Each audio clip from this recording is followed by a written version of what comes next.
உங்கள் சத்யாவில் இப்பொழுது ஆடி அதிரடி தள்ளுபடி. இப்ப நம்ம பார்க்க போற செக்மெண்ட் இவ்வளவு நேரம் நம்ம ஆவலா காத்துட்டு இருந்த கதை போமா.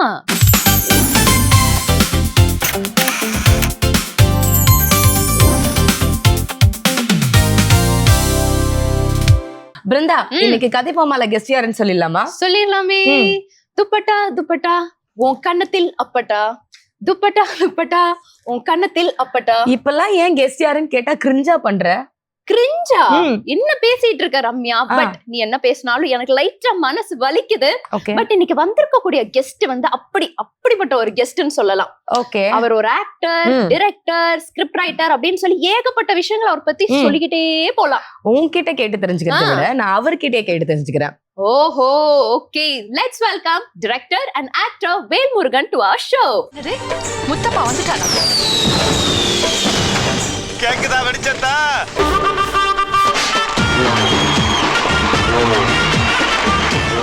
வணக்கம் சார். வணக்கம். எப்படி இருக்கீங்க? நல்லா இருக்கேம்மா. ஓகே, நீங்க எப்படி இருக்கீங்க? சூப்பரா இருக்கும் சார். பார்த்தாலே தெரியுதுமா. ஓகே, வேல்முருகன் சார் இருந்தாலே அங்க வந்து இன்ஸ்டன்ட்டா ஸ்பான்டேனியஸா வந்து காமெடி வரும். எஸ். சரி, இப்ப டக்குன்னு உங்க மைண்டுக்கு ஒரு வரக்கூடிய ஒரு காமெடினா என்ன? எங்க ஊர்ல தெரு ஸ்ட்ரீட்ல வந்து ஒரு கிளை உட்காந்துருக்கும். அங்க எப்பயுமே ஒரு அது படத்துல வந்துருச்சு. ஆக்சுவலா நடந்த சம்பவம் அது.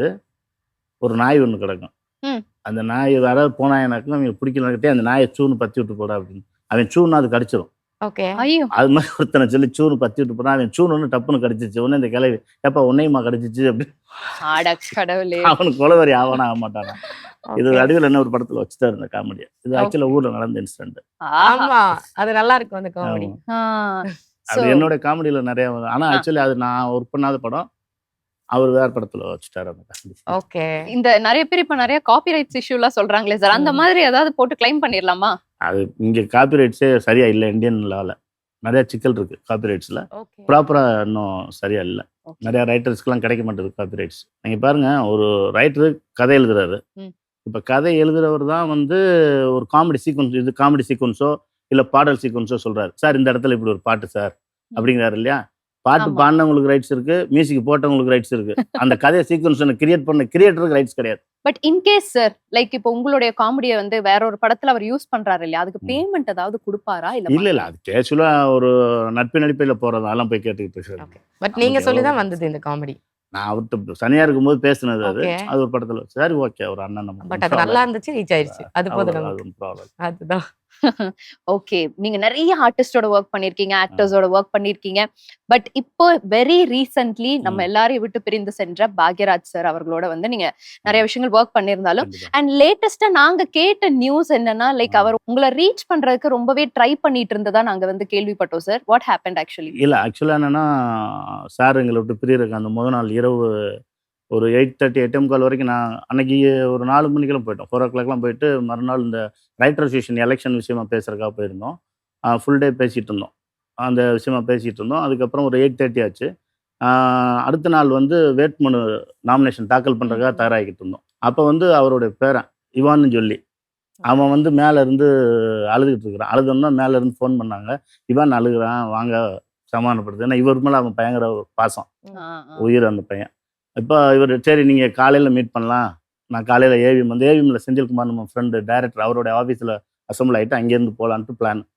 சொன்னே டேரக்டர் என்ன பண்ணார், நான் இவான் டேட் கொடுத்துட்டேன், அவனை போய் சமாதானப்படுத்துட்டு மேலே வீட்டுக்கு போயிட்டார். நாங்கள் எல்லாம் வந்துட்டோம். ஸோ அன்றைக்கி நாங்கள் அதுக்கப்புறம் நைட்டு கொஞ்சம் முழிச்சு ரொம்ப லேட்டாக இல்லை, நான் கொஞ்சம் தூங்கிட்டேன். அவர் காலைல 8:06 எனக்கு ஃபோன் அடிச்சிருக்கிறார் டைரக்டர். அதுக்கப்புறம் நான் எழுந்திரிச்சு வந்தோன்னே அவ்வளோதான். ஒரு 10 மினிட்ஸில் நான் எழுந்திரிச்சு வந்துட்டு ஃபோனை பார்த்தேன். ஐயோ டைரக்டர் கால் மிஸ் காலில் இருக்குன்ட்டு நான் ஃபோன் அடிக்கிறேன். ரிங் போதே எடுக்கல. சரி ஓகே பிஸியாக இருப்பார், ரெடி ஆகிட்டு இருப்பாரு, காலைல சொல்லியிருந்தாரு அப்படின்னு சொல்லிட்டு நான் போய் குளிச்சு ரெடி ஆகிட்டு வரேன்.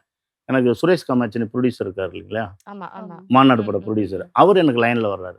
ஒரு 9 o'clock லைன் வந்துட்டு, அண்ணே இந்த மாதிரி டேரக்டர் என்னங்க விளையாடுறீங்கன்னு கையால் ஆடிடுச்சு, இறந்துட்டாருன்னு சொல்கிறேன். அது ரொம்ப பெரிய மன வேதனையான விஷயம். இப்போ கூட மறுக்க முடியலம்மா, இது பண்ண முடியல. அவர் மனசில் என்கிட்ட என்ன பேச வந்தாருன்னு எனக்கு தெரியாமல் போச்சு இல்லையா. அந்த ஃபீல் இன்னமும் எனக்கு உறுத்திக்கிட்டே இருக்கு. கடைசியாக கேட்காம போச்சு. இது ஒரு தீராத ஒரு விஷயம் ஆயிடுச்சு இல்லையா, ஒரு நெருடல் மாதிரி ஆயிடுச்சு. ஆமாம், அவர் மேலே ரொம்ப பாசமானவர். எங்கேயாவது போகணும், வெளியில் போகணும், கோயிலாக போகணும்னா எனக்கு ஃபோன் அடிச்சிடுவார். ஃபோன் அடிச்சுட்டு எங்கே இருக்கீங்க, ஃப்ரீயாக இருக்கீங்களா, வாங்க போயிட்டு வந்துடுவோம் அப்படின்னு ஃபோன் அடிப்பார். என்னை வந்து பிக்கப் பண்ணிக்குவார். வீட்டு இந்த ஏரியாவில் அந்த ஏரியாவில் வந்து பிக்கப் பண்ணிக்குவார்.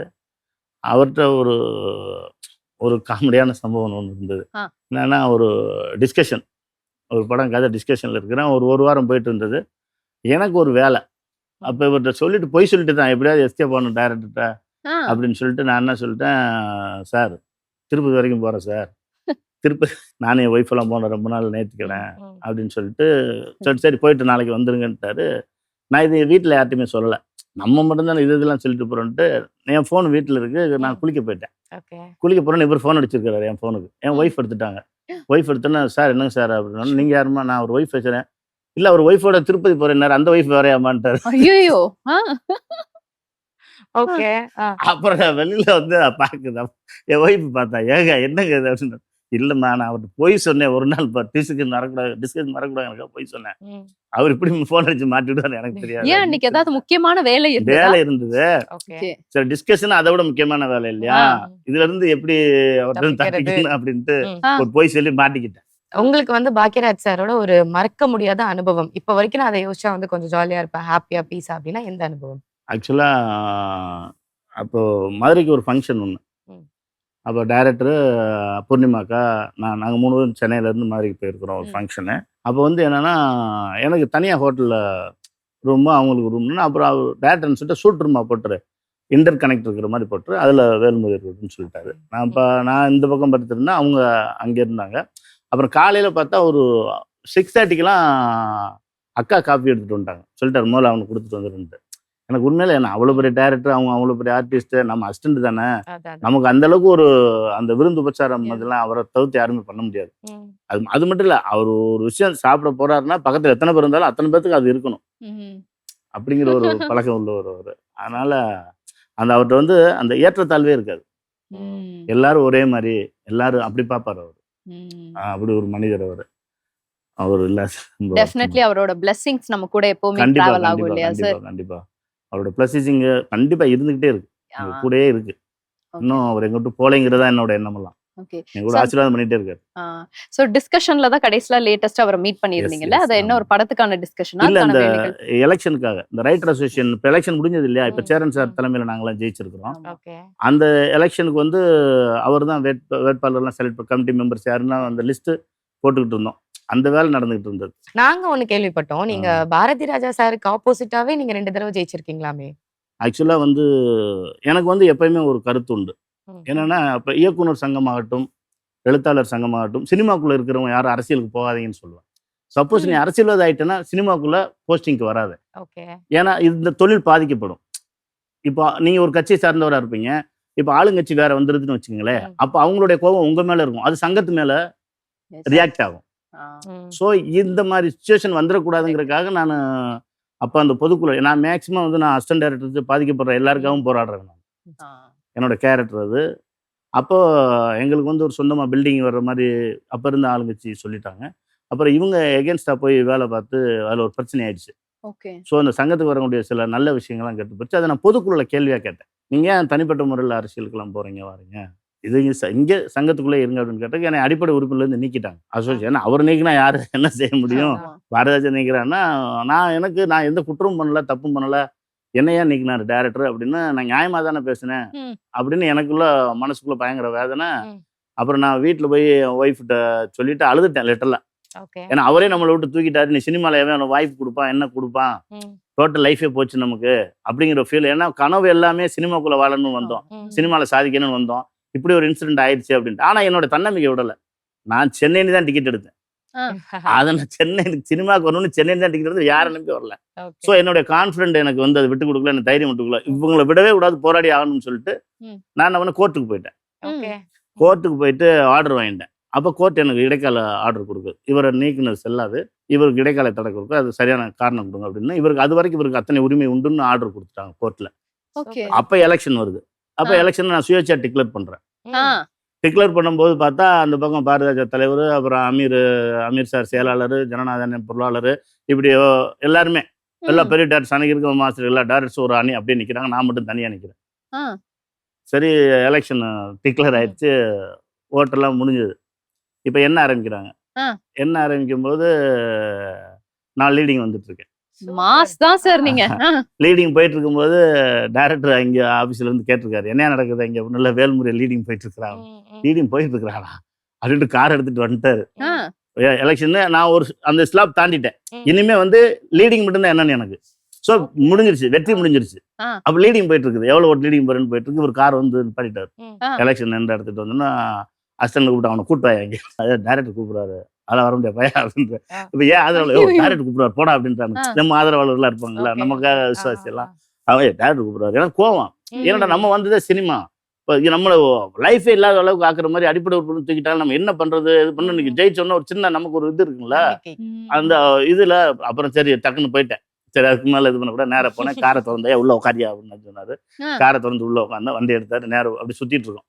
இன்னும் ரிசல்ட் ஃபைனல் ரிசல்ட் முடிகிற வரைக்கும் 2 பேரும் காரில் போயிட்டு இருந்தோம். போயிட்டு இருக்கும்போது யோ எல்லாரும் உன்னை தோத்துருன்னு தான் ஏன் சொன்னாங்க, நீ எப்படியா ஜெயிச்ச அப்படின்னாரு. நான் சொன்னேன், சார் சவாலே சமாளி படம் பார்த்தீங்களா அப்படின்னு. ஆமா அப்படின்னு. என்ன அதுக்கு அப்படின்னாரு. இல்லை சார், அதில் வந்து சிவாஜி சார் வந்து ஒரு கிராமத்தால், அந்த கிராமத்து இளைஞர்களை கூப்பிட்டு புரட்சியில் பேசிட்டு, அதில் நம்பியார் சார் வந்து ஜமீன்தார். அவர் ஊர் ஜனங்கள்லாம் கூப்பிட்டு ஊர் ஜனங்கள்லாம் சொல்லுவாங்க, நீங்க ஜமீனு ஐயா, உங்களை எதிர்த்து அந்த வேலைக்கார பிச்சைக்காரன் எப்படியா ஜெயிக்க போறான், நீங்க தாங்க ஜெயிப்புன்னு ஊர் ஜனங்களே சொல்லுவாங்க, உன்னை நம்பியாரா அப்படின்ட்டு போயிடுவாரு. அதுக்கப்புறம் பார்த்தா சிவாஜி ஜெயிச்சிருப்பாரு. நான் சிவாஜி நீங்க நம்பியார் அப்படின்னு. யோ ஐயோ அப்படியே சொல்றீங்களா?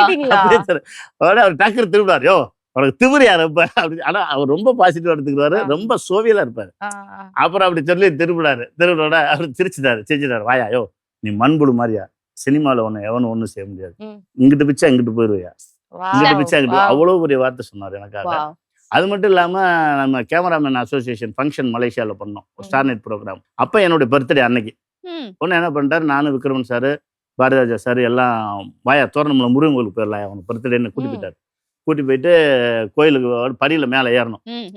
விக்ரம் சார் சொல்லிட்டு நான்லாம் வரலன்ட்டார், நீங்க வேணா போங்கன்னு. இவர் என்னை கூட்டிட்டு மேலே கோயிலுக்கு முருகன் கோயிலுக்கு மேலே போயிட்டு, அந்த கோயில் இருக்கிற பூசாரி அவங்க இருக்காரு தேனிக்கார் ஒருத்தர், அவரை பார்த்து பண்ணால் அவர் நல்ல சிறப்பான பூஜையெல்லாம் பண்ணி அருமையாக அவ்வளோ பாசமானவர். வந்த உடனே காலையில் எல்லாமே ஃபுல்லாக நல்லா இப்போ கேக்கெல்லாம் விட்டு பயங்கரமாக கொண்டாடினாரு.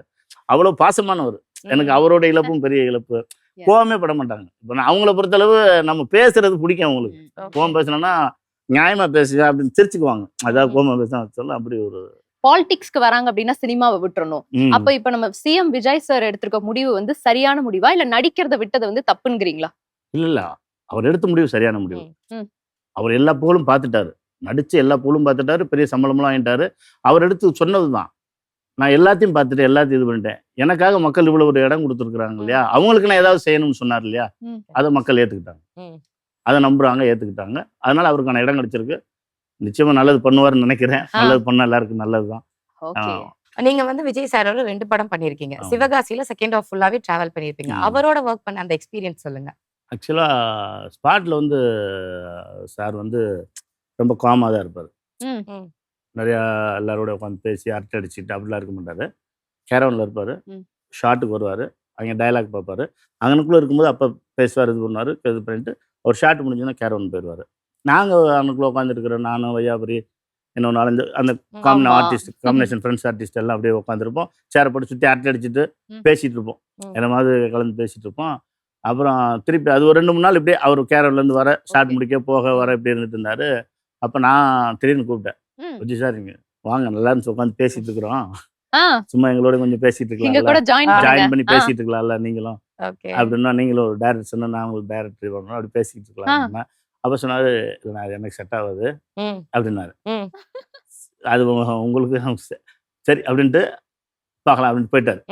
அப்போ அது காரைக்குடி ஷெடியூல் அந்த ஷூட்டிங்லாம் முடிச்சுட்டு திருப்பி இங்கே கேம்பக்குளம் அந்த ஐடிசி இருக்கு இல்லையா, அது அப்போ ஷூட்டிங் ஸ்பாட் கேம்பக்குளம் கம்பெனி, அது அங்கே ஷூட்டிங் நடந்துட்டு இருக்கிறோம். சேம் அதே காம்பினேஷன் ஆர்டிஸ்ட் எல்லாம் உட்காந்துருக்கிறோம். இவர் கேரவன்ல இருந்து வந்துட்டு திடீர்னு சேர் எடுத்து நடுவில் உட்காந்துட்டார் எங்களோட. நாங்கள் வேற வேற டாபிக் எல்லாம் பேசிட்டு இருந்தோம், நிறையா எல்லாம் பேசுவோம் இல்லையா, எல்லாத்தையும் பொருணி பேசுவோம், அவன் அடிப்பா அது அடி நிறைய கமெண்ட்ஸ் அடிச்சுட்டு அதை திருச்சி பேசிட்டு இருந்தோம். பயங்கர கவனிச்சாங்க, சிரிச்சு பேசிட்டு அவர் சேர் எடுத்து உட்காந்து அப்படியே சைலண்ட் ஆஃப் எல்லாரும். திடீர்னு வந்து உட்காந்து என்ன பேச முடியும், என்னமோ ஏதாவது டாபிக் பேசிட்டு இருக்கோம். கிட்டத்தட்ட ஒரு 15 நிமிஷம் இருக்கும், யாருமே பேசல. அவரும் நிசப்தமா இருக்கு, அவர் அப்படியே உட்காந்துருக்காரு. நாங்கள் யாரும் பேசல, அப்படியே உட்காந்துருக்கோம். உட்காந்துன்னு அப்புறம் திடீர்னு எழுந்தார். நான் தான் அன்னைக்கே சொன்னேன்ல உங்களுக்கு, நான் வந்து உங்க நிம்மதி போயிருன்ட்டு அட கரெக்டா போச்சு. அப்படியே சொன்னாரு. ஆ. சொல்லிட்டு அப்புறம் எழுச்சி போயிட்டு அவர் என்னை மட்டும் கூப்பிட்டோன்னா அப்போ ஒரு படம் பண்ண போகிற படம். அந்த படத்தோட டைட்டில் கேட்டார். 2 டைட்டில் சொன்னார். இந்த 2 டைட்டில் எது நல்லா இருக்கும் அப்படின்னாரு. நான் சொன்னேன், சார் ஒரு டைட்டில் வந்து மாஸ், அந்த டைட்டில் வந்து ஆல்ரெடி உங்களுக்கு மாஸ் இருக்குனால அதை வைக்க வேணாம் சார். இன்னொரு டைட்டில் சொன்னீங்களா அதை வச்சிருங்க அப்படின்னா அது ஒரு கமெண்ட் பண்ணார் அவர். படம் ஓடலைன்னா அது வேற மாதிரி சொல்லுவாங்க அப்படின்னாரு. இல்லை சார் அது அப்படியே வைங்க அப்படின்னு சொல்லிட்டு அப்புறம் படம் முடிஞ்சு வச்சு அவர் சொன்ன மாதிரி அந்த படம் சரியா போகல. சுறா படத்துல பார்த்தேன்னு கூப்பிட்டாரு. நான் தான் சொன்னேன்ல அந்த கமெண்ட் வந்துச்சு அது டைட்டில். அவர் ஷாக் ஆகிட்டேன், இவ்வளோ ஜட்ஜ்மெண்டா சார். ஸோ பயங்கர ஜட்ஜ்மெண்டான அவர். அப்பவே சொன்னாரு அந்த கமெண்ட் இப்படி வரும்னு சொன்னார் ஒரு டைட்டிலுக்காக. அது கரெக்டாக நடந்தது. ஓகே, ஏதாவது ஒரு மறக்க முடியாத ஒரு கவுண்டர் நீங்க அப்ப அடிச்சது இப்ப டக்குன்னு ஞாபகம் வருதா? ஐயோ தெரியாதனமா நம்ம அவரை பத்தி பேசிட்டோமே அப்படிங்கிற மாதிரி. இல்ல அப்படி எனக்கு ஒண்ணு, ஏன்னா நம்ம வந்து எது பேசினாலும் கவுண்டர் பேசி பேசி பழக்கமா, இதுல எது முன்ன போச்சு எது பின்ன வந்துச்சுன்னு எனக்கு தெரியாது. ஏன்னா ஏதாவது ஒண்ணு பேசும்போது சும்மா இருக்க மாட்டோம், கவுண்டர் வந்துடும். நாங்க இளவு வீட்லயே கவுண்டர் அடிச்சு சிரிச்சவங்க, போனா அங்கிட்டு சிரிச்சிருவோம். அப்படியெல்லாம் பண்றக்கே கோஷ்டினாங்க. அதான் அப்படி கோஷ்டினாங்க. அதனால அது பெருசா எனக்கு ஞாபகம் இல்லை. எனக்கு சுந்தராஜ் சாருக்கும் ஒரு ஆர் சுந்தராஜ் சார் இருக்காரு இல்லையா, அவருக்கு எனக்கு ஒரு சின்ன காம்போ நல்லா ஒர்க் அவுட் ஆகும். எப்படின்னு கேட்டீங்கன்னா, அவர்கிட்ட அசிஸ்டண்டா ஒர்க் பண்ணிக்கிறேன். இதே மாதிரி டிஸ்கஷன் அவர் இப்படித்தான் கவுண்டர் பயங்கரமா அடிப்பாரு. சில நேரத்துல மிஸ் ஆயிரும் கவுண்டரு, அதுல சின்ன ஹட் ஆகும். அது ஒன்றும் அதை எல்லாருமே சந்தோஷமா ஏத்துக்குவோம். ஓகே, அவரும் பேசிடுவாரு அவனும் பேசிடுவோம். ஒரு நாள் அப்படிதான் டிஸ்கஷன். காலையில அவன் வீட்டுல இருந்து எனக்கு ஃபோன் அடிக்கிறாரு. என் ஒய்ஃப் எனக்கு தோசையெல்லாம் சுட்டு புதினா சட்னிலாம் வச்சு ரெடிங்க சாப்பிடலான்னு எடுத்து வச்சுட்டு இருக்கிறா. உடனே அவர் ஃபோன் அடிச்சார். ஃபோன் அடிச்சோன்னா, என்னப்பா ரெடி ஆகிட்டியா, வாப்பா போகலாம் அப்படின்னு, வாப்பா சாப்பிடலாம் அப்படின்னாரு. இல்லை சார் இப்போ பொண்டாட்டி தோசை ஊற்றிருக்கு, சட்னிலாம் வச்சு சாப்பிடுங்க. ஆர் சுந்தராஜை முன்னாடி நல்லா சமைப்பாப்பா அப்படின்னாரு. சார் இல்லை சார் வச்சுட்டேன் முன்னாடி சாப்பிட்டு வரேன் சார், அப்புறம் இது வேஸ்ட்டாக போயிருங்களா சார். யோ இங்கே வாயா அப்படின்னாரு. சரி சில நேரம் வீட்டுக்கு போயிட்டு அப்புறம் அவர் நானும் அவனு அந்த அம்மா நல்லா சமைப்பாங்க சூப்பராக. அவங்க சாப்பாடு அவங்க வீட்டில் யார் போனாலும் சாப்பிடலாம், எப்போ போனாலும் சாப்பிடலாங்கிற மாதிரி தான் சுந்தராஜ் சாரோடைய கேரக்டர். அப்போ தோசையெல்லாம் சுட்டு வச்சுக்கிட்டு இருக்காங்க. 2 பேரும் உட்காந்து சாப்பிட்டுட்டு இருக்கிறோம். அப்போ பாலானந்தன் ஒருத்தர் டைரக்டர், அவர் அசிஸ்டண்ட், அவர் அந்த டிஸ்கஷனுக்கு வர்றவர். அவர் உள்ளுக்குள்ள வந்தோம், நாங்கள் 2 பேரும் சாப்பிட்டுட்டு இருந்தோம். என்ன வேலை எங்கேயே சாப்பிட ஆரம்பிச்சோம். அப்புறம் டிஸ்கஷனில் போய் என்ன ஆர்டர் பண்ணுறது என்ன சாப்பிட்றது, அவருக்கு என்ன பிரச்சனை, நீங்கள் சாப்பிட்டு வந்தா ஒரு நம்ம டிஸ்கஷன் விட்டுற போகிறாங்க, இவங்க 2 பேரும் சாப்பிட்டா கேட்குறாரு. கேட்டார். அப்போ அங்கே வந்து என்ன ஆர்டர் பண்ணி என்ன சாப்பிட்றது, என்ன இங்கே சாப்பிட்டேன்னா அப்புறம் அங்கே என்ன பண்ணுறது அப்படின்னாரு. உடனே இவர் நம்ம இல்லை டேரக்டர், மானங்கிட்ட சோறு நாய் போச்சு எங்கே சாப்பிட்டா என்ன அப்படின்னா, அட கடவுளே இப்படி அடிச்சு விட்டுருவாரு. அப்படி அதான் யோசிக்கிறதே இல்ல. அப்ப என்ன அவர் அதுல நமக்கு ஹட்டாவுமா, நம்ம ஏற்கனவே முன்னாடி தோசையில ஊத்துறாள் அதை விட்டுட்டு வந்து சாப்பிடும். அப்படி சில இதெல்லாம் நடக்கும். அண்ட் யூசுவலாவே இந்த மாதிரி சார் சினிமாலயும் வந்து இப்ப டக்குன்னு யாராவது டைரக்டர் திட்டிடுறாங்க, இல்ல செட்ல வந்து ஏதாவது ஒரு பிரச்சனை நடந்து நம்ம ஏதாவது பிரச்சனை பண்ணிட்டோம்னு வச்சுக்கோங்களேன், உடனே அதை என்ன பண்ணிடுவாங்கன்னா ஒரு பிளாக் மார்க் ஆக்கிடுவாங்க. நீங்க வந்து சினிமால ஏன்பா இப்படி பேசுறீங்க அப்படி பேசுறீங்க, நீங்க தான் பணிஞ்சு போயிருக்கணும், இந்த மாதிரி ஒரு சில விஷயங்கள் எல்லாம் நடக்குது இல்லையா? ஆக்சுவலா அது உண்மைதானா சார்? உண்மைதான். ப்ராக்டிக்கலா பார்க்கும்போது பார்த்தா சிலர் பேசுறது ஒர்க் பண்றது இல்லை. அதாவது எப்படி நடக்கும்னு அது கேட்டீங்கன்னாக்க, இப்போ எனக்கு சீனியர் அப்போ நாங்கள் எங்கள் பேச்சில் இருக்கும்போது அப்படி நடந்தது. இப்போ எனக்கு மேலே சீனியர் இருக்கான்னு வச்சுங்களேன், அதுக்கு மேலே ஒரு சீனியர் இருப்போம், associate, first assistant, second assistant, third assistant அப்படி இருப்போம். இப்போ இந்த ஃபர்ஸ்ட் அசிஸ்டன்ட் இல்லை அசோசியேட்டுக்கு நம்மளை பிடிக்கலன்னு வச்சுங்களேன், எப்போ கேப் கிடைக்குது மாட்டி விடலாம் டேரக்டர்னு முடிவாக இருப்பான், தெளிவாக இருப்பானுங்க. ஸோ எப்படியாவது உனக்கு கெட்டவர் வாங்கி மாட்டி விட்டுறணும் அப்படிங்கிறதுல ரொம்ப தெளிவாக இருப்பானுங்க. அதுல இருந்து தப்பிச்சோம். அதுல டைரக்டருக்கு நமக்கு அது எனக்கு நிறைய நடந்திருக்கு. டைரக்டருக்கு நமக்கு நல்ல அண்டர்ஸ்டாண்டிங்னா பிரச்சனை கிடையாது. அவர் விடியா அவன் போயிடுவார் அப்படிங்கிற கிளாஷ் ஆயிருக்கா சார்? அந்த மாதிரி எனக்கு ஒரே ஒரு டைம்ல கிளாஸ் ஆச்சு. அர்ச்சனா ஐஏஎஸ். ஓகே. அப்போ நான் அசிஸ்டன்ட் வந்த புதுசு டைம். அப்போ வந்து என்னை போய் அப்போ அசிஸ்டன்ட் தான் போய் ஆர்டிஸ்ட்லாம் கூட்டிட்டு வரணும், ஹீரோலாம் போய் கூட்டிட்டு வரணும். நான் வந்த சினிமாவுக்கு வந்த புதுசு. அப்போ அது எனக்கு 2வது படம் என்னமோ தான். 2 படம்னு எங்கள் டேரக்டருக்கு 2 படம். ஒரு பக்கம் மில்துறை ராமராஜன் சார் படம் நடந்துட்டு இருக்கு, இன்னொரு பக்கம் அர்ச்சனா ஐஏஎஸ் நடந்துட்டு இருக்கு. ஸோ 2லேயே ஒர்க் பண்ணிட்டு இருக்கிறோம். அப்போ டைரக்டர் என்ன சொல்ல, போய் ஹீரோயின் சித்தாரா, ஹீரோயினை போய் கூட்டிட்டு வாங்க அப்படின்றாரு. நான் நேரம் போனோன்னா அந்த அம்மா மேக்கப் போட்டுட்டு இப்படி திரும்பி மேக்கப் போட்டுருந்தா அவங்க டச்சப் இங்கே இருந்தாங்க. நான் அப்படி நின்றுட்டு இருக்கிறேன் வாசல்ல. அங்கே நின்றுட்டு மேடம் ஷார்ட் ரெடி வாங்க அப்படின்னேன். அதாவது இந்த காது கேட்காத மாதிரியே உட்காந்துருந்தாங்க. நானும் ரொம்ப நேரம் கூப்பிட்டுக்கிட்டே இருந்தேன். மேடம் வாங்க ஷார்ட் ரெடி அப்படின்னா, இப்போ ஏன்ட சொல்லல அந்த வர்றேன்னு சொல்லியிருக்கலாம். இல்லாட்டி போங்கன்னு சொல்லியிருக்கலாம், வந்துருவேன்னு சொல்லலாம், ஏதோ ஒன்று சொல்லலாம்ல. பக்கத்தில் அவங்க அசிஸ்டன்ட் இந்த பக்கம் இருக்காங்க, சொல்லுமா வரேன்னு போய் சொல்லுமா அப்படின்னு. எனக்கு மண்டையில் ஏறிச்சு. என்னடா நம்ம ஒன்றும் தப்பாலாம் கூப்பிடலையா, ஷாட்டுக்கு தானே கூப்பிட்டு வந்தம்மா, ஏன் இப்படி பேசுகிறாங்க அப்படின்னு சொல்லிட்டு விட்டுட்டான். அப்புறம் திருப்பி இப்போ அடுத்த நெக்ஸ்ட் ஷாட்டுக்கு கூப்பிட சொன்னார் டைரக்டர். நான் நேரம் அது மாதிரி வாசல் வந்து இந்த அம்மா அப்படியே உட்காந்துருந்தாங்க. நான் கூப்பிடலாம் இல்லை அப்படின்னேன். அங்கேருந்து டக்குன்னு திரும்பினாங்க. நேரம் வந்து டேரக்டர் கம்ப்ளைண்ட், என்ன சார் உங்க அசிஸ்டன்ட் என்ன சார் சொடக்கப்பட்டுலாம் கூப்பிடுறாரு. இல்லை சார் நான் முதல்ல ஒழுங்காக தான் கூப்பிட்டேன், அவங்க வரல, அவங்க அசிஸ்டன்ட் பேசுறேன், அதுக்கப்புறம் தான் கூப்பிட்டேன் அப்படின்னா. இப்போ ஹீரோயின் நமக்கு ஒரு சின்ன கிளாஸ் ஆகணும்னா இப்போ எங்கள் டேரக்டர் கூப்பிட்டு அப்போ சொன்னார், அப்படி கூப்பிடக்கூடாது, நீ அசிஸ்டண்ட்டு, நீ நாளைக்கு உனக்கு வளரும்போது பிரச்சனை வரும், அவங்களே உனக்கு டேட்டு கொடுக்கலாம், அவங்ககிட்ட நீ போய் நிற்கலாம், அப்போ நாளைக்கு இதெல்லாம் மனசுக்குள்ள வச்சுப்பாங்க, அதனால இப்படி பண்ணக்கூடாதுன்னு எங்கள் டேரக்டர் அப்போ சொன்னார். அதெல்லாம் வந்த புதுசு நடந்தது. அப்புறம் சரின்னு சொல்லிட்டு அதுக்கப்புறம் கொஞ்சம் சரியாயிடுச்சா? அப்பவே சரியாயிடுச்சு. சிமிலர்லி காமெடி ஸ்கிரிப்ட் எழுதுனதுலயே அதிகமான சம்பளம் பெற்றவர் வந்து நம்மளுடைய வேல்முருகன் அவர்கள் அப்படின்னு சொல்லி கூகுள்ல சர்ச் பண்ணாலும் சரி, யார்கிட்ட சினிமாக்காரங்க கிட்ட கேட்டாலும் உங்க பேர் தான் சார் சொல்றாங்க. Is that true? Yes yes. அப்ப தவசி படத்துக்கு கூட 1.5 லட்சம் நம்ம வாங்கினேன். அப்பவே ஆமா. அப்புறம் தெலுங்குல எனக்கு அதிகம் கொடுப்பாங்க.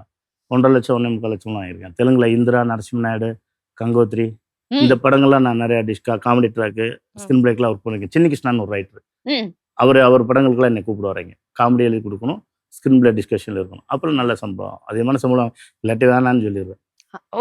ஏன்னா நாம எழுதின எல்லாமே ஹிட் ஆயிருந்திருக்கு, அதனாலதான். ஓ, எவ்வளவு டிமாண்ட் வைப்பீங்க சார்? ஃபார் எக்ஸாம்பிள், இவ்வளவு கொடுத்தா நான் வரேன், இல்லன்னா நான் வரலப்பானா எவ்வளவு டிமாண்ட் வச்சிருக்கீங்க? நான் மேக்சிமம் அப்ப வந்து காமெடி இடத்துல ஒரு 10,000-20,000 தான் அதிகபட்சம். நான் 1 லட்சம் ரூபாய் குறைஞ்சு வரவும் மாட்டேன், வேணான்னு சொல்லிடுவேன், இல்லை வேற ஆச்சுன்னு சொல்லிடுவேன். Super sir. அது மாதிரி நான் ஒரு படத்துக்கு 1 லட்சம்னா எத்தனை படம் எழுதிருக்கீங்க, எத்தனை லட்சம் சம்பாதிச்சிருக்கீங்க? அதெல்லாம் நீ ஆடிட்டு தான் கூப்பிட்டு கேட்கணும். கரெக்ட் தான் சார், கரெக்ட். Okay okay. நிறைய ஒரு 30-40 படம் எழுதியிருப்பேன். ஓ வாவ். அப்போ கிட்டத்தட்ட ஒரு 40 லட்சம் 50 லட்சம், கிட்டத்தட்ட ஒரு பாதி கோடின்னு சொல்லலாமா? இருக்கும், 1/2 கோடி சார். இருக்கு சார். உங்ககிட்ட ஏதாவது ஏடி ஒர்க் இருந்தா நான் வந்து சேர்ந்துக்கிறேன் சார். எனக்கு ஒரு 10,000 போகுது சார் ஒரு ஜோக்குக்கு. சீசன்ல இருந்த அந்த காமெடி இப்ப இல்ல, இப்ப வேற பேட்டர்ல போயிட்டு இருக்கு. அப்ப நாங்க தனியா ட்ராக் பண்ணுவோம். கதை, படத்தோட கதை ஒண்ணு இருக்கும், காமெடிக்குன்னு ஒரு கதை வரும். இந்த கதை அங்க இருக்கிற ஆர்டிஸ்டோட மிங்கிள் பண்ணி போவோம். அதுல நடிச்சிருங்க, ஒரு சீன்ல அந்த ஹீரோ வந்து ஜாயின் பண்ணுவாங்க, இல்ல ஹீரோயின் வந்து ஜாயின் பண்ணுவாங்க, இவங்களோட அப்படி போயிட்டு இருந்த காலங்கள். அந்த இதுல ரொம்ப நல்லா ஒர்க் அவுட் ஆச்சு. இப்ப ஹீரோ எல்லாமே உள்ளுக்குள்ள போகுது இல்லையா, அதனால அது காமெடி தனியாக செப்பரேட்டா பண்ண முடியல. அந்த கதைக்கு என்ன தேவையோ, அங்கனுக்குள்ள என்ன பஞ்சு தேவையோ, அதான் பிளாக் காமெடி அது மாதிரி ஏதாவது அப்படியே அங்கனுக்குள்ள பேசிட்டு அப்படி போயிடுறது, அவ்வளவுதான். அதனாலதான் இன்னைக்கு காமெடிக்கு ரொம்ப பஞ்சமாயிடுச்சு. ரெண்டாவது கரெக்டான ரைட்டர்ஸ் அந்த காமெடி சென்ஸ் உள்ளவங்களும் கரெக்டா கனெக்ட் ஆகிறது இல்லை. அது அந்த காலத்துல ஜோ சார் சொன்னார். என்ன சொன்னார்னா, ஒரு சிறந்த டைரக்டரும் ஒரு சிறந்த தயாரிப்பாளரும் இன்னும் நேருக்கு நேர் சந்திக்கவே இல்லை. தண்டவாளத்துல ட்ரெயின் போற மாதிரி இவரு தண்டவாளத்துல இவங்க சந்திச்சா தானே பெரிய ஹிட் கிடைக்கும் சினிமான்னு அப்படிங்கிற ஒரு விஷயம் சொன்னார்ல. அது மாதிரி சில நல்ல டெக்னீஷியன் சரியா கனெக்ட் ஆகாம போற காலங்கள்ல அப்படி போய் மாட்டிக்க. நீங்க வந்து வடிவேல் சார், விவேக் சாருக்குலாம் வந்து ட்ராக் எழுதியிருக்கீங்க. அதை பார்த்த உடனே நாங்களாம் உழுந்து சிரிச்சிருக்கோம், நீங்களும் சிரிச்சிருக்கீங்க, எல்லாரும் ரொம்ப ஃபன்னா இருப்போம். இப்ப வந்து பாத்தீங்கன்னா ட்ராக்னு ஒண்ணு கிடையாது, டார்க் காமெடிஸ்னு ஒண்ணு வர ஆரம்பிச்சிச்சு. அதை பார்த்தா உங்களுக்கு சிரிப்பு வருதா? எந்த அளவுக்கு அது வந்து இம்பாக்ட் கொடுக்குது காமெடின்னு? இன்னைக்கு ஜென்ரேஷன் அதை கொஞ்சம் ஏத்துக்கிட்டாங்கன்னு நினைக்கிறேன். ஓரளவு தேட்டர்ல ரொம்ப சிரிக்கல, நம்ம அளவுக்கு இருந்த அளவுக்கு வெடிச்சிருப்பெல்லாம் சிரிக்கல. நீங்க இப்ப சிரிச்சீங்களா, இந்த அளவுக்கு கூட சிரிக்கலன்னு வச்சுங்களேன். அதுதான் போய்கிட்டு இருக்கு. சரி, அதுவே அவங்களுக்கு போதும்னு போய்கிட்டு இருக்கு. அவங்க யாரும் சிரிக்க தயாரா இல்லைன்னா இல்ல, இன்னும் அவங்களுக்கு சரியா கரெக்டான பஞ்சஸ் போனா இன்னும் நல்லா தேட்டர்ல சிரிக்கதான் செய்யறாங்க. ஏன்னா நிறைய dark comedies, double meaning comedies என்ன சொல்ல வராங்க அப்படிங்கறதே புரியாது. இப்ப ஆக்சுவலா பார்த்தா சார், காமெடி வந்து காமெடின்னு சொன்னாதான் தெரியுது. சில நேரத்துல நானே தேட்டர்ல ரொம்ப யோசிச்சிருக்கேன், என்னடா எதுக்கு சிரிச்சாங்க இவங்க ஊரப்ப, ரொம்ப கன்ஃபியூஸா இருக்கு, நமக்கு ரசிக்கலையா? உண்மையாவே 10 பேர் சிரிச்சா ஆஹா காமெடின்னு சேர்ந்து நம்ம சிரிக்கலைன்னா நம்மள பக்கத்துல இருக்க வேற மாதிரி பாத்துருவானோன்னு பயமா இருக்கு. சார், நீங்க ரீசெண்டா இப்ப தியேட்டருக்கு போய் பார்த்த ஒரு நல்ல மூவினா அது என்ன படம்னு சொல்வீங்க? இப்ப லேட்டஸ்டா பார்த்ததுல இந்த கட்டா குஸ்தி 2 காமெடியா இருக்குன்னு சொல்லியிருந்தாங்க. உங்களுக்கு எப்படி இருந்தது? நல்லாதான் இருந்தது, நல்லா இருந்தது.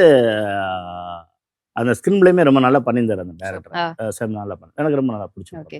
சிமிலர்லி இப்ப எல்லா காமெடியன்ஸ் எல்லாருமே ஹீரோ ஆயிட்டாங்க. சந்தானம் சாரா இருக்கட்டும் ஒரு ஹீரோவா வந்துட்டாரு. சூரி சார் வந்து பயங்கரமான ஒரு டிரான்ஸ்ஃபர்மேஷன் கொடுத்து இப்ப ஒரு ட்ரெய்லர் ரிலீஸ் ஆயிருக்கு. இது எப்படி சார் பாக்குறீங்க?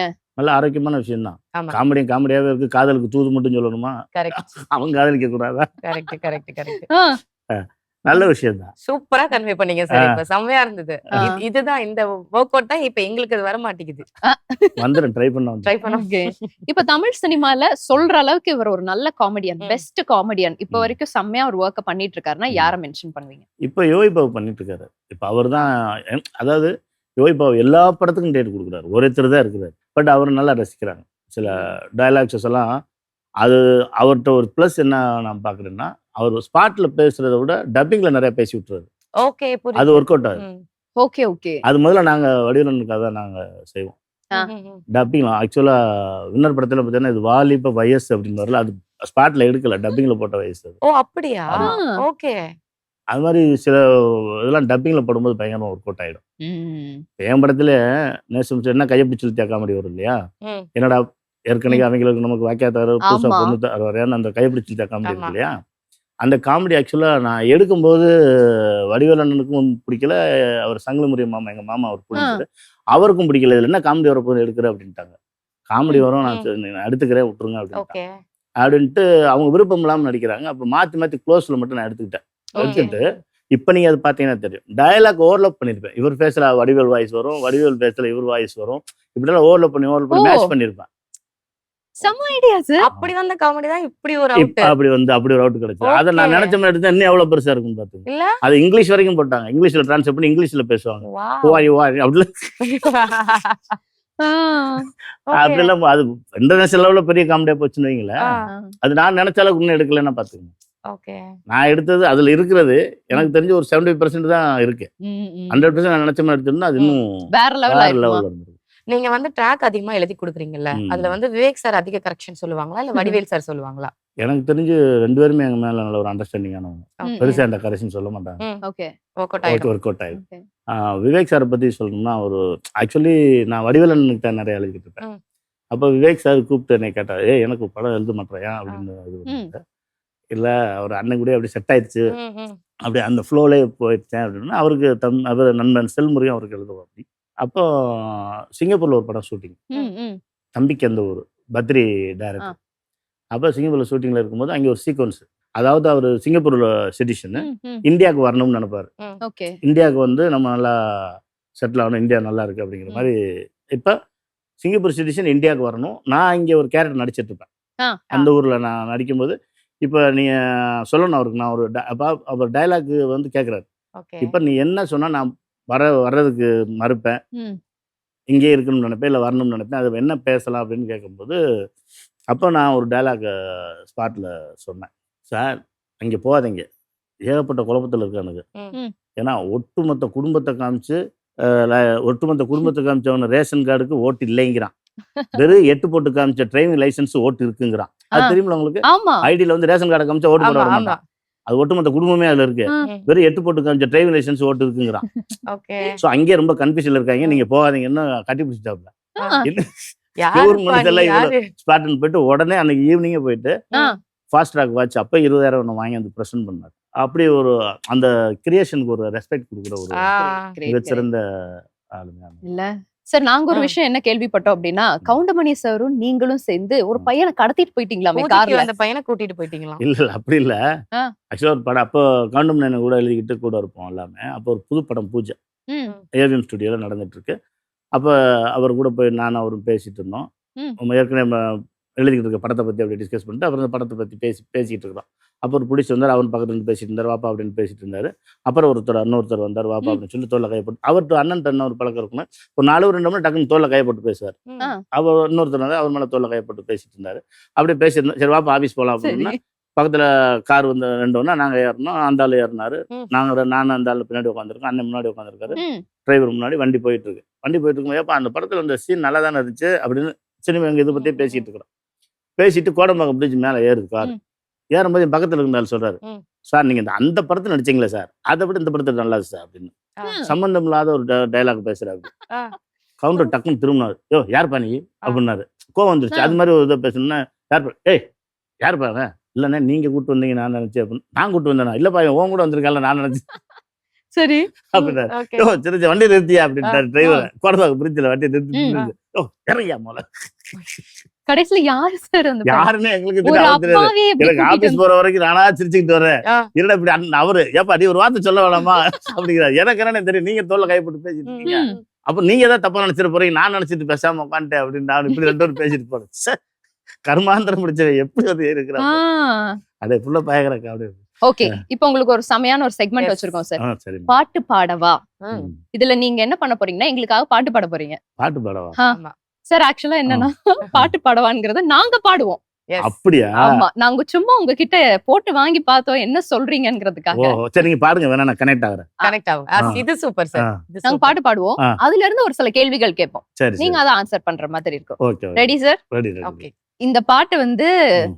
உங்க பாட்டு தான். ம். வேற எதுவும் சொல்றதுக்கு இல்ல. சரி. துப்பட்டா துப்பட்டா உன் கன்னத்தில் அப்பட்டா அந்த மாதிரி ஆ. செட்ல ஏதாவது பலார்னு உங்களை ஒரு அறை யாராவது அரைஞ்சிருக்காங்களா? செட்லையா? ஆ. இல்ல, தெரியாதனமா கூட அரைஞ்சிருக்கலாம். அப்படி ஒரு சம்பவம். இல்ல நீங்க அதை நீங்க- பண்ணிருக்கலாம். நானும் யாரையும் அடிக்கல. நான் மேக்சிமம் நான் வந்து ரொம்ப ஹியூமரா தான் எல்லாத்தையும் ஹியூமராவே இவன் ஒரு ஆமா. பக்கம் காமெடி போட்டான்னு சப்புன்னு அறையிறது.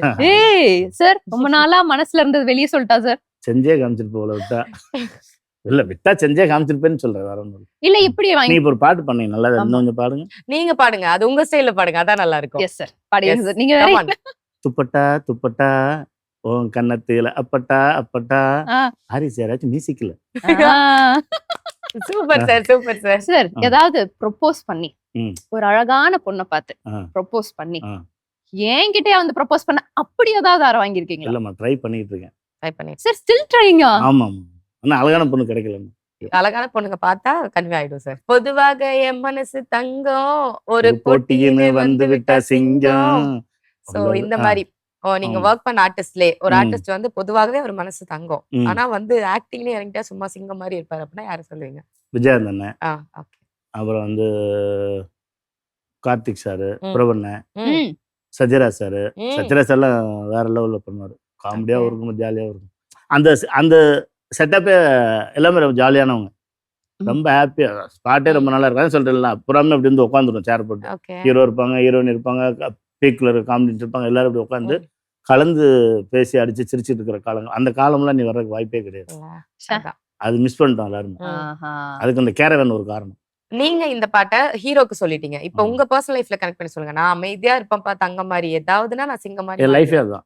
லைஃபே தான். லைஃப் கேரக்டர் அதுதான். நாங்க அந்த இன்சிடென்ட்டை கனெக்ட் பண்ணிக்கிறோம். எல்லாம் நான் முன்னாடியே அதை நினைச்சிட்டேன். இல்ல. கேள்வி கேட்கும் போதே அதுதான், நினைச்சிட்டேன். அதுதான். என்னோட கேரக்டர் அதுதான். ஆ. Okay. ரொம்ப சாப்பிட்டா ஜாலியா இருந்தான். Okay. வாடினா யாரும் வந்து பார்த்துருன்றோம். வாடா வாடா நீ ஏரியாக்கு வாடா. ஏரியாக்கு வாட எழுதுனது நான் தான். அப்படியா? Super sir. ஆமா. அதனால அது ஒன்றும் பிரச்சனை இல்லை. ஓகே. பயப்படுறது இல்லை. ம் நம்ம ரெண்டாவது வந்து என் மேல ஒரு தவறு இருந்தால் மட்டும்தான் நான் பயப்படணும். ம் ம் இல்லை சாரி கேட்கணும். ம். என் மேல தவறே இல்லைங்கும்போது நீ யாரா இருந்த எனக்கு என்ன Correct. வா பார்க்கலாம்னு சொல்லிடுவேன். ஏதாவது டைரக்டரோட ஒர்க் பண்ணும்போது ஆ. கோச்சிட்டு வீட்டுக்கு நான் கிளம்புறேன்ப்பா இதுக்கு மேல என்னால முடியாதுப்பா அப்படின்னு சொல்லிட்டு கிளம்பி இருக்கீங்களா? ஏதாவது ஷூட்டிங் ஸ்பாட்ல இருந்து? கிளம்பியிருக்கேன். பெரிய டைரக்டர் யார் அது? ஜான்சில. ஓகே. குளிர் பயங்கரமான குளிர். ஒரு சாங் எடுத்துட்டு இருக்கிறாங்க. எடுத்துகிட்டே இருக்கிறாங்க. காலைல 4:30 மணிக்கெல்லாம் நம்மளாம் ஷார்ட் வராது. காலைல 5 o'clockலாம் கிளம்பணும். ஃபுல் பனி பயங்கரமாக விழுந்துட்டு இருக்கோம். ம். அப்படி முன்னாடி போகிற கார் தெரியாது, பின்னாடி வர கார் தெரியாது. ஓகே. ஆக்சுவலாக அவரோட ஸ்டைல் அது. நான் அவரை தவறா சொல்ல வரலைங்க. அது அவரை நான் தவறா டைரக்டர்லாம் தவறா சொல்ல, அது அவரோட கேரக்டர் அவர் இப்படி எடுக்கிறவர். ஓகே. பட் எனக்கு செட் ஆகல. ம். அப்போ ஒரு 5 டேஸ்க்கு மேலே போனதுக்கப்புறம் நானே சொல்லிட்டேன். ம். அது கோ டைரக்டர் தான் ரெஃபர் பண்ணி நான் அந்த நடிக்கிறதுக்காக போனேன். சத்தியமாக நான் இருக்க மாட்டேன், எனக்கு டிக்கெட் போட சொல்லுங்க, ம். இல்லாட்டி நானே போய்க்கிறேன் அப்படின்ட்டு. ஆ. அப்புறம் அது மேனேஜ்மெண்ட்டுக்கு தெரிஞ்சு எல்லாம் தெரிஞ்சு அப்புறம் சரி டிக்கெட் போட்டு வர சார்னு சொல்லிட்டு வந்துட்டு அப்புறம் எனக்கு பேசின பேமெண்ட்டில் கூட ம். அவங்க ஜெனுவனாக தான் இருந்தாங்க. எனக்கு என்ன பேமெண்ட் பேசினாலும் அந்த பேமெண்ட்டெல்லாம் கொடுத்தாங்க. நான் ஆ. வந்ததுக்கப்புறம் கூட அந்த பேமெண்ட் கொடுத்தாங்க. ம். இதில் சார் எவ்வளோ கழிச்சுக்கிறப்படின்னு கேட்டால் எனக்கு வேணாம் சார், நீங்கள் கொடுங்க இல்லைன்னா கூட பரவாயில்ல சார், நீங்கள் எனக்கு அட்வான்ஸ் கொடுத்ததே போதுன்னு ஆ. அப்படின்னோட பேசின பேமெண்ட்லேருந்து ஒரு பேமெண்ட் கொடுத்தாங்க. ஓ சூப்பர். ஓகே. பெரிய டைரக்டர்.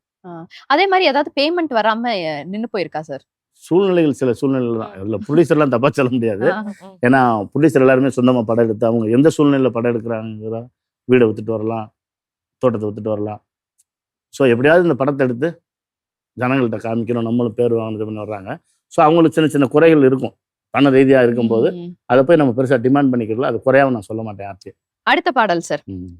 நாங்க 4 பேரு எங்களுக்கு பயம் கிடையாது.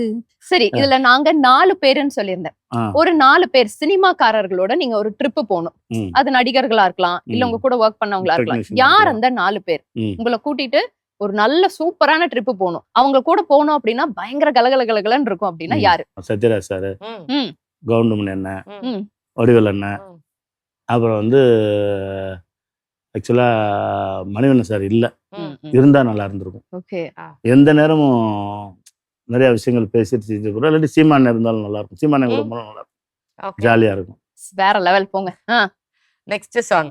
ராஜா சின்ன ரோஜாவோடு காட்டு பக்கம் போனாரா, கூட ஒரு ரோஜா கூட்டம் கூட்டிக்கிட்டு போனாரா. எதுக்கு ரஜினி சார் சாங் சார். எதுக்கு நீங்க காசு செம்மையா எதுக்கு இந்த சாங்னா, எதுக்கு? அவர் வந்து லவ் பண்ண போவாரு, அப்ப ஆ. கூட குட்டீஸ்லாம் கூட்டு போறாரு. அந்த ஆமா. மாதிரி ம். யாராவது ஒரு பெரிய ஆர்டிஸ்டோ ஒரு ம். பெரிய ஃபேமோ லவ் ம். பண்ண போறப்ப உங்களை கூட துணைக்கு கூப்பிட்டு தூதா கூட்டு போயிருக்காங்களா? ம். என்னவா ஆமா. நீங்க அந்த லவ் தூதெல்லாம் பண்ணிருக்கீங்களா? பண்ணல, ஃப்ரெண்ட்ஸுக்குள்ள பேசி இருக்கிறோம். ம். மச்சான் நீ அவளை பாத்துக்கடா, நான் இவளை பாத்துக்கிறேன்டான்னு சொல்லிக்கிறோம். ஓகே. தூதா போனது இல்ல. அப்ப அவங்க கேர்ள்ஸ் ஒரு 4 பேர், எப்பயுமே ஒரு 3 பொண்ணுங்க ம். போவாங்க, 4 பொண்ணுங்க ஆ. ஸ்கூல்ல படிக்கும்போது இருப்பாங்க இல்லையா, ம். அதே மாதிரி பசங்க ஒரு 4 பேர் 5 பேர் செட் இருப்பாங்க இல்லையா. ம். அப்ப நீ அவளை பாத்துக்கடா, நான் அவளை பாத்துக்கிட்டாரு ஃபிக்ஸ் பண்ணிருக்கிறோம். அவ்வளவுதான். தூதலா போல. அடுத்த பாடல். இல்ல இல்ல இல்ல இல்ல இல்ல அந்த பொம்மை புள்ள போல யாரும் இல்ல, நல்லா சொல்ல இல்ல இல்ல இல்ல இல்ல இல்ல. என்ன கேள்வி கேட்க போறேன்னு தெரியுமா சார்? இல்ல பயங்கரமா தாளம் எல்லாம் போட்டிருந்தீங்களே, ஆமா, இல்ல சாங் நல்ல இப்பதான் பாடுனீங்க, அதுக்காக கொஞ்சம் நல்லா இருந்ததா சார் நல்லா இந்த பாடல்? இருந்துச்சு, நல்லா இருந்துச்சு. இது ஒரு ஆல்பம் சாங். ஆ. ஆனா என்ன கேள்வி கேட்க போறேன்னா, ம். உங்களை பத்தி ஒரு ரூமர் வெளியே வந்திருக்கும் இல்லையா, ம், ம், இதுக்கும் எனக்கும் சம்பந்தமே இல்லப்பா, நான் இதுக்கு ரீசனே கிடையாது அப்படின்னுங்கிற மாதிரி ஒரு ரூமர் வந்து ம். இல்லப்பா அப்படின்னு சொன்ன விஷயம்னா எது? ஆக்சுவலா நான் 2வது படம் டைரக்ட் பண்ணேன். ம். அம்மன் ஒரு படம் டைரக்ட் பண்ணும்போது அந்த ஹீரோயினுக்கு என்னை பத்தி எழுதிட்டாங்க.